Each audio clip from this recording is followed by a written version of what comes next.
Singapore, CNN, Singaporeans were meant to go to the polls at the end of next week to vote for a new president, but they'll no longer have the chance, with only one candidate qualifying for the race.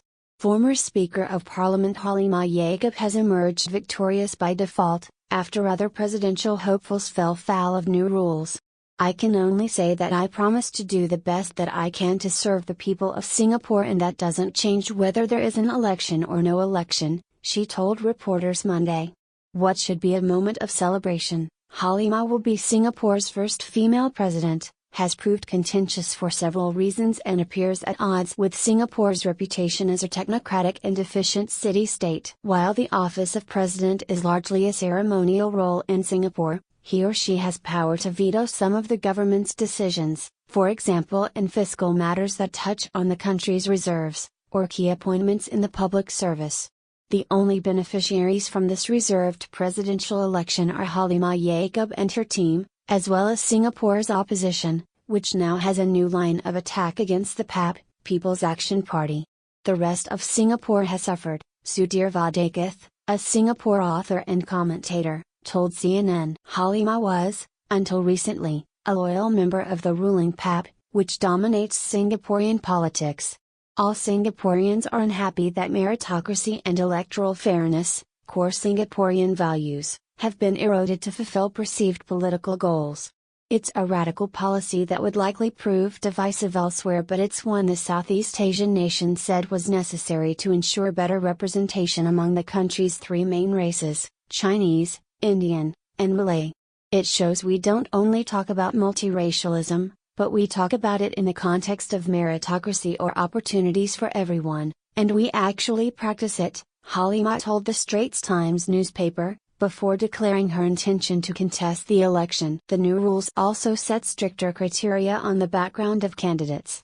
For example, those from the private sector are required to be a chief executive of a company, with at least $370 million in shareholders' equity.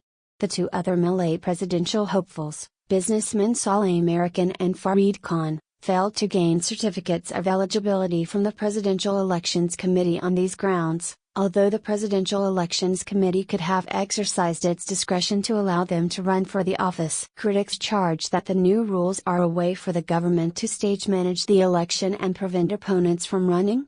In August, Singapore's appeal court ruled against a legal challenge to the new system by ruling party lawmaker turned critic, Tan Cheng Bock. Tan had narrowly lost the previous presidential election in 2011 to Tony Tan, a former deputy prime minister widely recognized as the government-favored candidate, and planned to run again. Singapore's population is 74% Chinese, 13% Malay, 9% Indian and 3.2% are the ambiguously named others. Specifically, the amendment states that an election will be reserved for candidates from a particular racial group if the previous 5 elections have not produced a president from that racial group. In Singapore, it's dubbed a hiatus-triggered model. Singapore hasn't had a Malay president since the country's first president Yusof Ishak, who served as head of state from 1965 to 1970.